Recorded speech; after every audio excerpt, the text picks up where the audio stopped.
Assalomu alaykum aziz tomoshabinlar, muhtaram hamyurtlar. Andijon telekanali ko'rsatuvlar namoyishini dolzarb mavzu ko'rsatuvi bilan davom ettiramiz. Bugungi ko'rsatuvimiz O'zbekistonda bayramlarning g'oyaviy, ma'naviy mazmunini yanada kuchaytirish va ommalashtirish konsepsiyasiga bag'ishlanadi. Bilamizki, bayramlar xalqimizning tarixi, qadriyatlari, milliy o'zligi va birdamligini aks ettiruvchi muqaddas an'analardan biri hisoblanadi. Ana shuning uchun ham Vazirlar Mahkamasi tomonidan aynan shu bayramlarni tartibga solish, ularda milliy qadriyatlarni aks ettirish uchun qaror qabul qilindi va shu qaror asosida mana konsepsiya ishlab chiqildi. Bugun biz studiyamizga Respublika Ma'naviyat va ma'rifat markazi Jalaquduq tuman bo'linmasi rahbari Nilufar Hurxonovani taklif etganmiz. Studiyamizga xush kelibsiz. Nilufar opa, ushbu qarorning mazmun mohiyatiga to'xtalib o'tsangiz. Rahmat. Assalomu alaykum, hurmatli tomoshabinlar.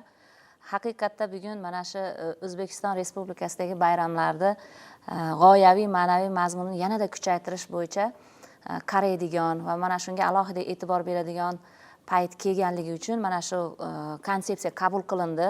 Bunga ko'ra bugungi kunda O'zbekistonda 50 dan ortiq umumxalq bayramlari hamda muhim sanalar, kasb bayramlari, xalqaro kunlar turli darajada nishonlanib kelayotgan edi.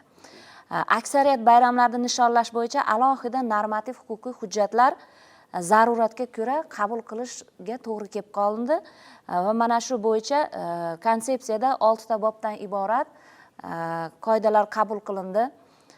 Konsepsiyaning asosiy maqsad va vazifalar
xabar beradi. Va mana shu bayramlar orqali biz xalqimizni urf-odatini, an'anasini yana ham keng dunyoga targ'ib qilamiz.